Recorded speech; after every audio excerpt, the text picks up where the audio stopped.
Dear students, good morning to all of you. आज हम एक इंक्लाइंड प्लेन पर कोई एक बॉडी बिना स्लिप हुए जब रोल करता है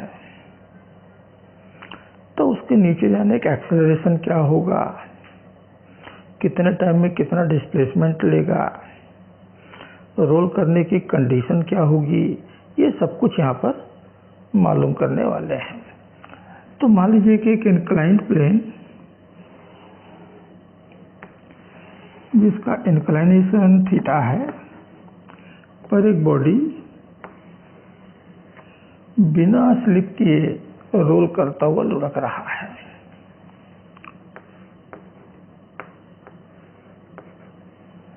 तो इस बॉडी पर कौन कौन से फोर्सेस लग रहे हैं, सबसे पहले तो ये देखिए। तो एक तो लगेगा इसका अपना वेट mg जो वर्टिकली डाउनवर्ड होगा, और एक लगेगा फ्रिक्शन F, और एक होगा normal reaction of the inclined plane.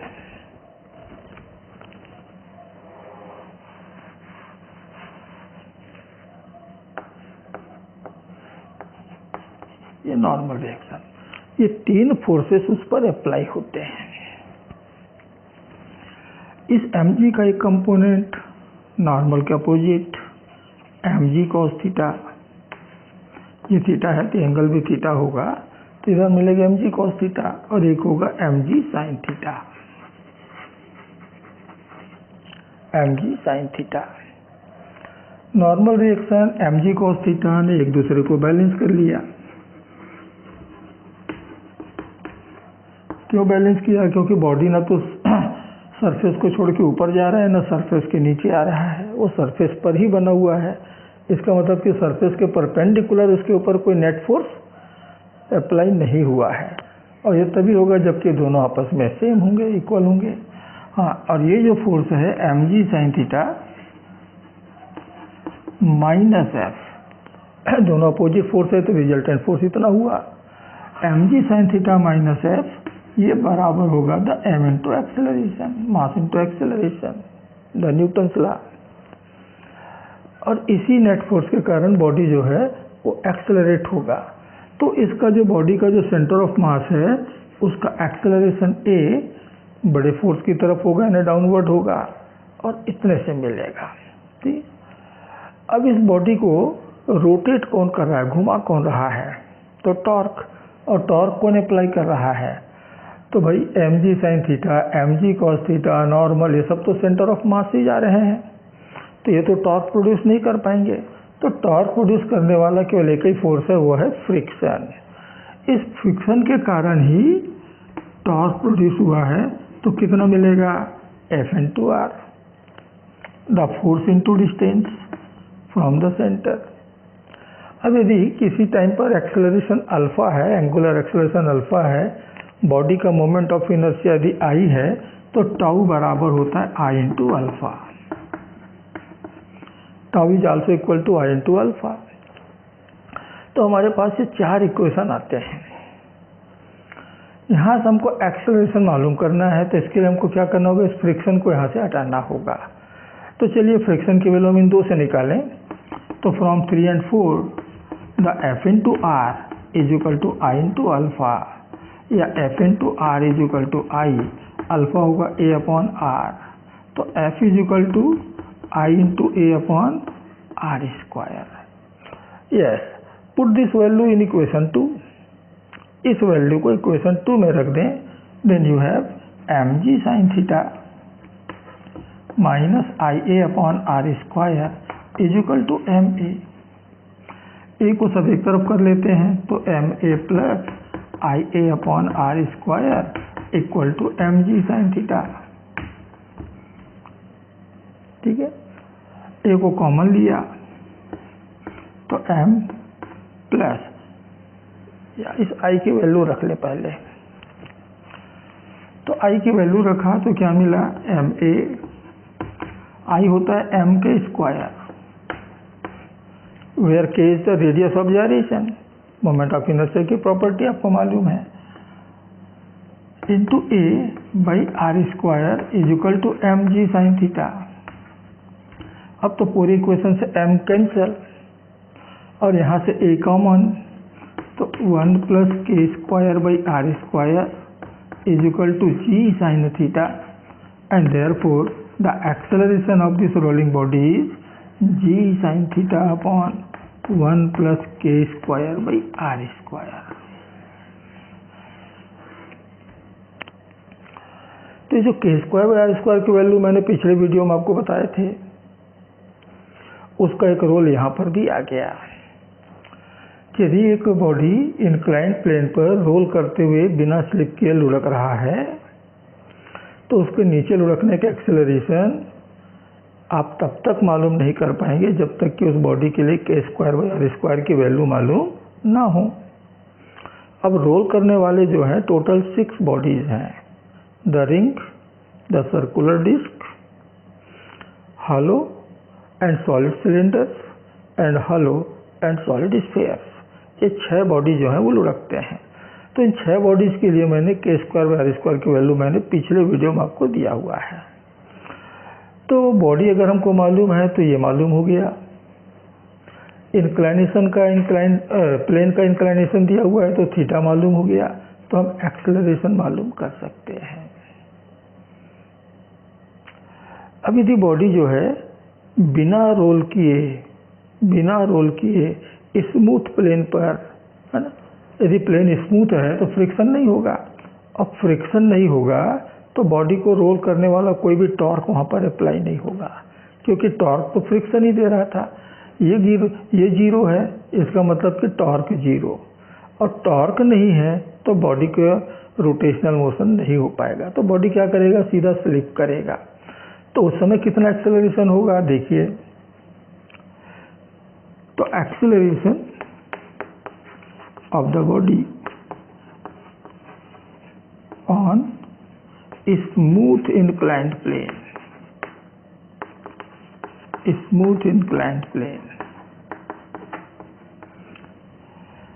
तो वहां पर केवल एक ही गायब हो गया था, एक ही फोर्स लगेगा mg sin थीटा, और वही आपको एक्सेलरेट करके देगा।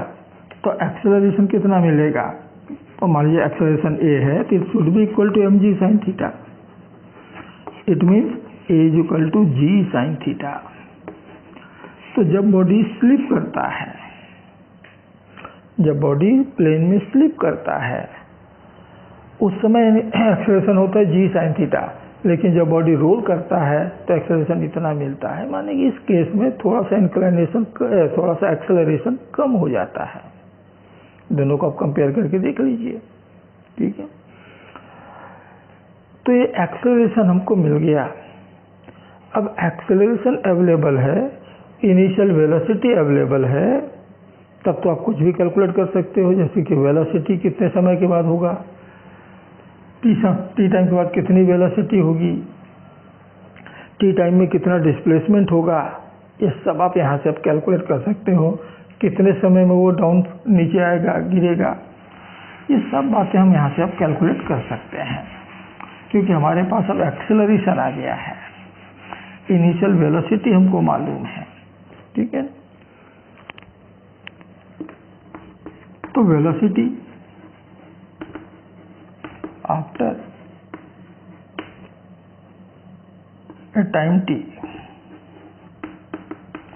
तो v बराबर होता है u plus a t. u तो हो गया 0, a मिला g sine theta divided by 1 plus k square by are square into t. तो वेलोसिटी हमको मिलेगा g sine theta t 1 plus k square by are square. तो किसी दिए गए टाइम t के बाद उसकी वेलोसिटी इतनी होगी, ठीक। डिस्प्लेसमेंट कितना होगा ये भी निकाल सकते हैं, यानी कितना डिस्टेंस वो कवर करेगा। तो s is equal to u t plus half a t square, तो u तो भाई 0, half g sine theta 1 plus k square by are square into t square. तो डिस्प्लेसमेंट हमको मिल गया g sine theta t square divided by 2 1 plus k square by are square. तो velocity मालूम करनी हो, डिस्प्लेसमेंट मालूम करनी हो, हमको k²/r² की वैल्यू चाहिए। हमको k²/r² की वैल्यू बिल्कुल चाहिए, तब जाकर के हम कैलकुलेट कर पाएंगे। कितना टाइम लेगा ये भी ज़रा देखें, कितना टाइम लेगा उस प्लेन को पार करने में।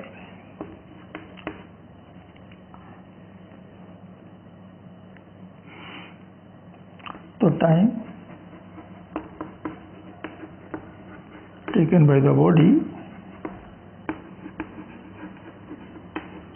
To come at the bottom,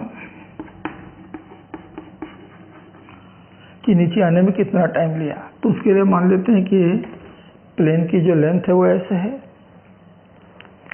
और यदि हम हाइट कहें तो हाइट मान लेते हैं h है, ठीक है।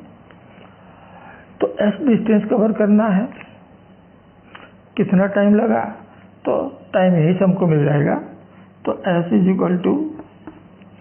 = g sin theta t² divided by 1 + k²/r² into 2।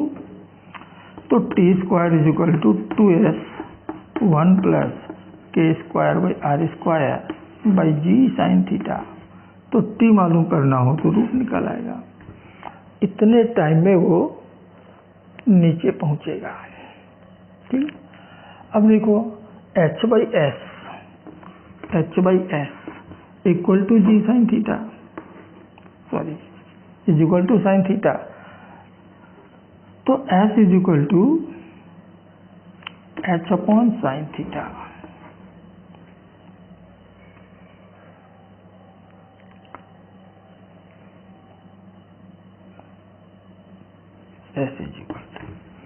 तो आप s की जगह h की वैल्यू भी रख सकते हो। s की वैल्यू रख करके हमको s नहीं दिया है, h दिया है, तो हम h भी निकाल सकते हैं। तो s की जगह h रख दो तो क्या रखेंगे, h/sin थीटा, और h/sin थीटा, और बाकी सारे वैल्यूज ऐसे ही रह जाएंगे। तो हमको या तो लेंथ दे या फिर हमको ये दे, हम कैलकुलेट कर सकते हैं। हाँ, अब उसके बॉटम पर कितनी वेलोसिटी होगी ये भी आप निकाल सकते हैं आप, कि कितनी वेलोसिटी के साथ वो पहुंचेगा।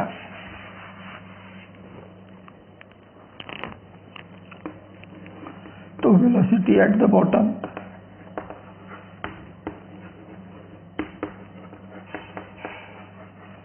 तो v² = u² + 2as। तो ये तो 0 है, तो वेलोसिटी मिला 2as।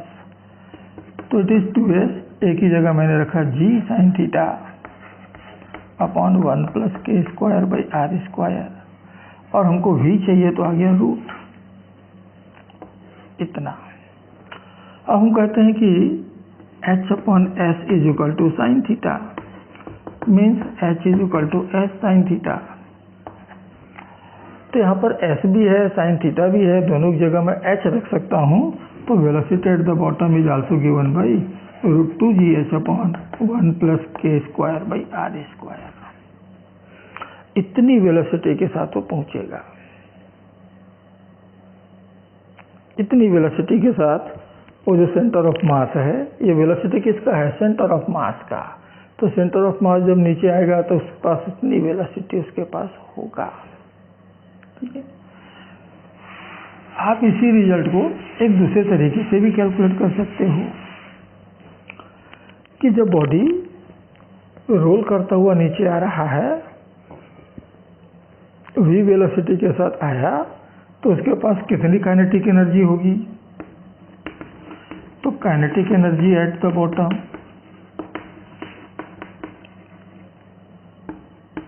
= ½ mv², 1 + k²/r²।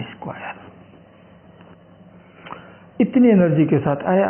ये एनर्जी कहाँ से मिला, तो पहले उसके पास जो पोटेंशियल एनर्जी थी वही तो काइनेटिक एनर्जी बना। तो gain in kinetic energy = loss in potential energy.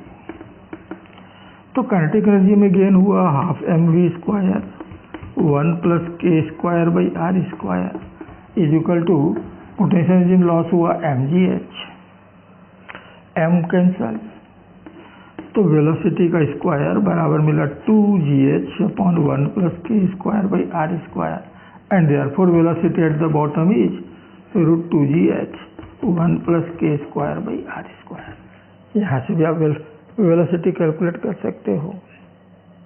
ठीक, अब देखो कि बॉडी जो है इस इंक्लाइंड प्लेन पर कब रोल करते हुए नीचे आएगा विदाउट स्लिपिंग। इसके लिए कंडीशन क्या बनेगा कि किस कंडीशन में ये फिनोमिना होगा कि बिना स्लिप किए रोल करता हुआ बॉडी नीचे तक पहुंचे। तो कंडीशन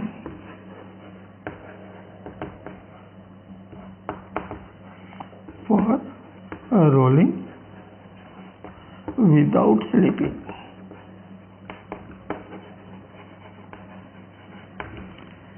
कि बिना स्लिप किए रोल करने के लिए कंडीशन क्या होगा।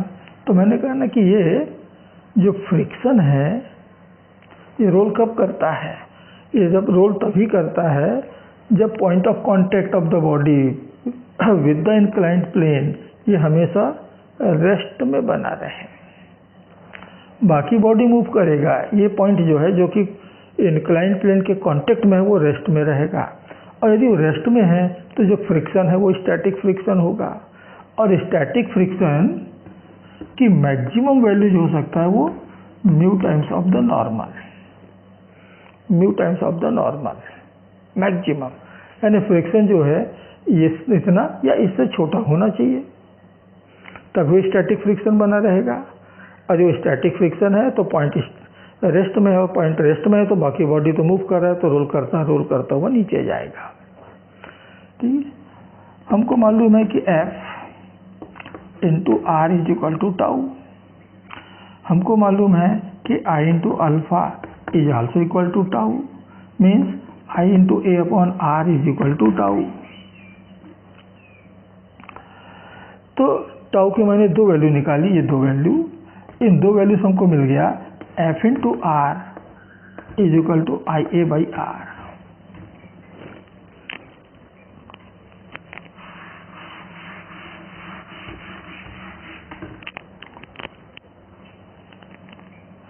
या F is equal to I A upon are square, F is equal to I A upon are square, और I होता है m का स्क्वायर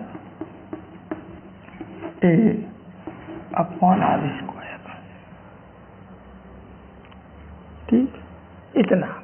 अब यहाँ पर ए की वैल्यू भी हम लोगों ने निकाल के रखा है, कितना, तो m के स्क्वायर बाई आर स्क्वायर, और ए मिला था g sine theta upon 1 plus k square by are square.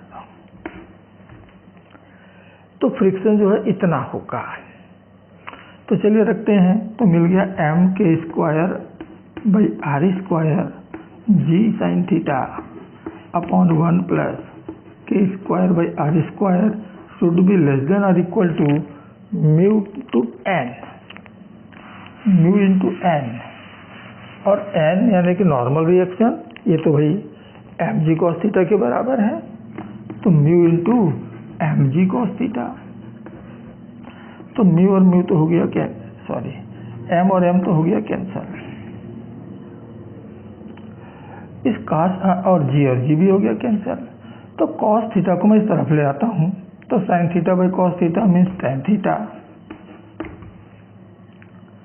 Sign theta by cos theta means tan theta, और क्या बच गया k square by are square upon 1 plus k square by are square less than or equal to mu. तो condition मिली कि tan theta should be less than or equal to mu into 1 plus k square by are square upon k square by are square. तो जो inclination है वो इस relation को satisfy करना चाहिए, तब बॉडी बिना स्लिप किए रोल करता हुआ आएगा। यदि थीटा की वैल्यू इससे ज़्यादा हो गई, मैक्सिमम इसके बराबर हो सकता है, यदि टेन थीटा की वैल्यू इससे ज़्यादा हो गई तो फिर वो स्लिप कर जाएगा, रोल करता हुआ नीचे नहीं आएगा, क्या हो जाएगा, स्लिप कर जाएगा। अब जैसे कि फॉर रिंग a² / r² = 1, तो tan theta < μ 1 + 1/1, so it is 2μ। तो tan थीटा की जो मैक्सिमम वैल्यू है वो 2μ हो सकता है, यानी कि थीटा की जो मैक्सिमम वैल्यू है वो tan इनवर्स 2μ।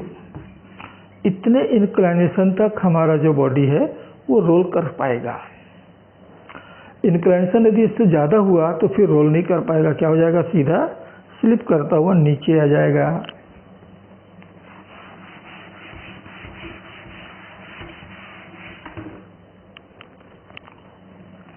तो second, for a disc, circular disc, the value of k² / r² is 1/2, so tan theta < μ × 1 + 1/2 upon 1/2, तो क्या मिला, 3μ, यानी कि theta should be < tan inverse 3μ, यानी बॉडी और सरफेस के बीच जो कोफिशिएंट ऑफ फ्रिक्शन है उसका 3 टाइम्स 3μ, तो tan इनवर्स 3μ एंगल तक आपकी बॉडी रोल करता हुआ जाएगा, नीचे उतरेगा। यदि थीटा इससे बड़ी हुई तो नहीं कर पाएगा, ठीक है। For hollow sphere k² / r² = 2/3, इतना होता है। तो चलिए रख दीजिए इस फार्मूले में।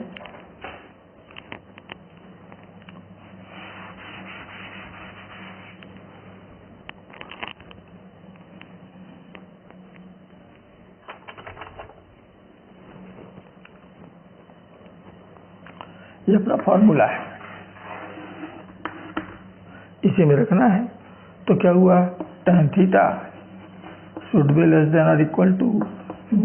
1 + 2/3 अपॉन 2/3, तो 5/3 2/3 से कैंसिल, तो 5/2 μ, so theta must be < tan inverse 5/2 μ।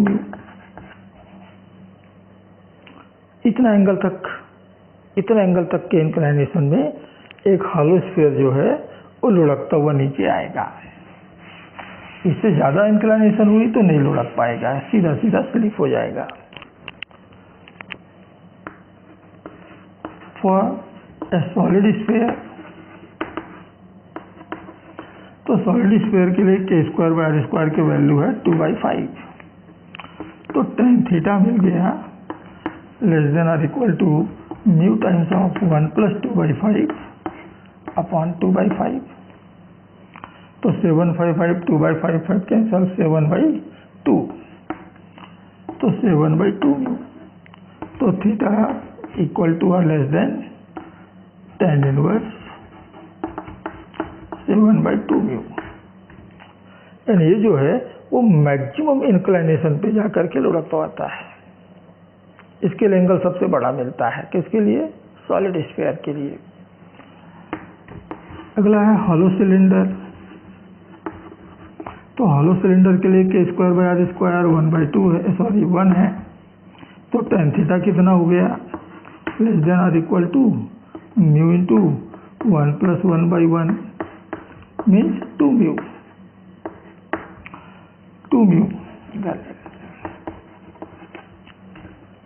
तो वही हुआ जो रिंग के लिए था, कि theta should be < tan inverse 2μ। आप किसी भी रोलिंग करने वाले बॉडी के लिए इस तरह से निकाल सकते हैं। कंडीशन याद रखिएगा कि tan theta should be < this value. एक और बच गया है सॉलिड सिलेंडर, इसके लिए होता है k² / r² = 1, तो tan थीटा सॉलिड सिलेंडर 1/2, तो tan थीटा लेस देन और इक्वल टू म्यू 1 + 1/2 अपॉन 1/2, तो कितना आ गया 3 म्यू। तो theta should be less than और equal to tan inverse 3 mu. ये कंडीशंस हैं for different bodies for rolling without slipping. Inclination इतना होना चाहिए, मैक्सिमम इतना हो सकता है, या इससे छोटा होना चाहिए, तब बॉडी जो है वो स्लिप ना करके रोल करता हुआ नीचे आएगा। लेकिन अगर इंक्लाइनेशन तुमने ज़्यादा कर दिया, ज़्यादा बढ़ा दिया, तो बॉडी सीधा स्लिप कर जाएगा, रोल नहीं होगा। ठीक है, तो बच्चों ये था slip rolling on an inclined plane without slipping. ये सारे फॉर्मूले, ये सारे कॉन्सेप्ट जेई के एग्ज़ाम के लिए बहुत इम्पोर्टेंट हैं, तो उसके लिए मैंने आपको इसको सब बतलाया। ठीक है, तो जो स्टूडेंट जेई, जो स्टूडेंट नीट की तैयारी कर रहे हैं, उन सब के लिए बहुत यूजफुल है